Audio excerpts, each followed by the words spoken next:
also mentioned in your opening statement that the Pentagon's Public Affairs Office employs a psychological operations officer as the singular point of contact for UAP-related inquiries. Why the heck would they do that? Sir, that's a great question. I would ask the Pentagon. There's a long history here of that individual providing misleading and false information to the public through various news outlets and media outlets in order to discredit this topic. I have personally been victim to it. We have the documentation to substantiate where this information has been absolutely inaccurate, that has been provided time and time again, and it turns out that that individual was also working with former leadership of Arrow at the time as well. And we punish them by giving them multi-million dollars more than they ask for every year. Admiral Gallaudet, you mentioned in your opening statement on an email you received from the operations officer of the Fleet Forces Command regarding unknown objects almost colliding with U.S. military planes. Did anyone respond with knowledge of what the objects were? I received no response, sir. Did the exercise get canceled? The exercise did not get canceled. Why do you think the commander of Fleet Forces operations officer never discussed the incident again?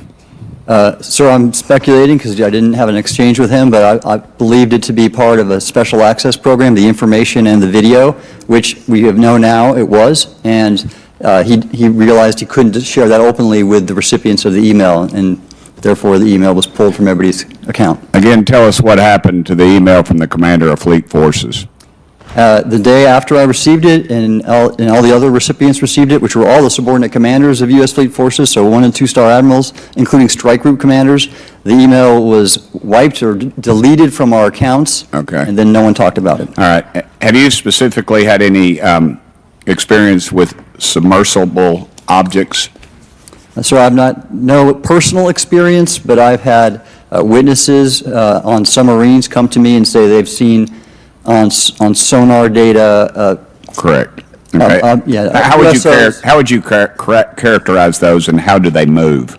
The one instance that was revealed to me was in the 80s on a nuclear-powered submarine, a ballistic missile submarine, that the object exhibited the characteristics of a Russian torpedo in terms of its speed of movement and closing rate with the submarine, and then it slowed and followed the submarine slowly in its wake for a period of minutes, and then rapidly exited the scene. And nothing that we know of and technology-wise could replicate that. And the speed of these objects was faster than anything that we have or anybody else has that would be manned. Is that correct?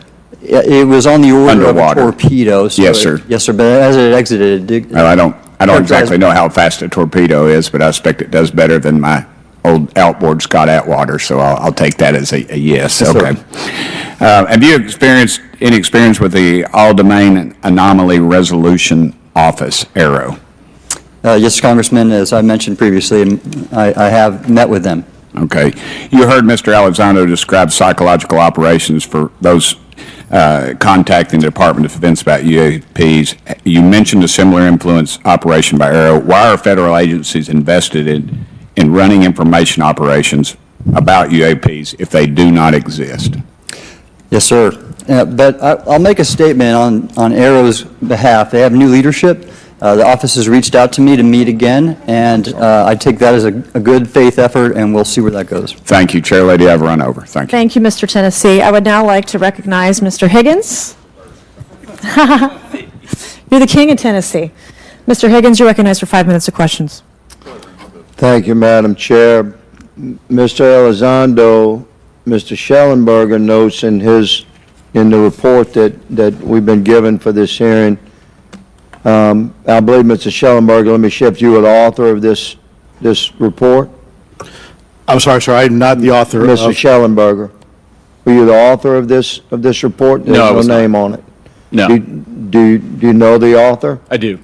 You do. And how would you estimate that madam or gentleman, the author? The person is a current or former U.S. government employee.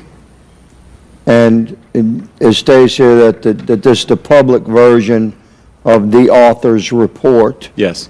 So where might one find the non-public version of the author's report? I don't know the answer to that. Would that be with the Department of Defense? I don't know. But you do know the author. I do. You know what the author's sources were? The author's sources are described in the report. these databases, the Immaculate Constellation. But you expressed some confidence in the sources I would. earlier in I do. testimony. You expressed confidence. So do you know those sources? I do. Are they within the Department of Defense? I can't say. You can't say or you won't say? I won't say. Okay, why not? Because I protect my sources, and I think the But you're reason. not naming them. It's a big department, but many of us on my side of the aisle would say it's far too big. So you're talking about the Department of Defense, sources from within the Department of Defense? I'm not willing to reduce the Okay. potential universe of where my sources might be. Okay, moving on. In this report, Mr. Elizondo, for reference, several types of allegedly alien craft or possibly alien craft or unknown aerial phenomena, what we used to call UFOs, are described. Spheres and orbs, discs and saucers, oval or tic-tac, triangular shape, boomerang and arrowhead, and irregular or organic. Mr. Elizondo, does that summarize to you the types of craft that we're discussing today? Sir, that is a general morphology, historically speaking, of many Okay, UAP. so those descriptions, are very different craft. Is it your assessment that they would come of different origins? It's possible, but it's also could be in sense a matter of utility. And let me just state for the record, I never read the report that, or the article that Mr. Schellenberger put out. The reason That's is... a good point. We're just referencing it. Yes, sir. For descriptive purposes for the American people.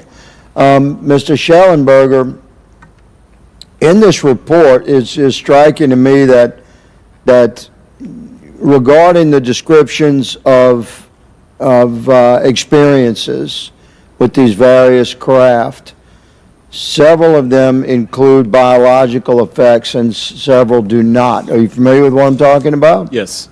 Okay, so spheres and orbs, triangular craft, and irregular or organic craft include some descriptions of biological effects, including feelings of unease, electronic device malfunctions, long-term psychological effects such as anxiety or insomnia have been noted, feeling of being watched, a shared awareness with the triangle craft, and under the irregular and organic craft,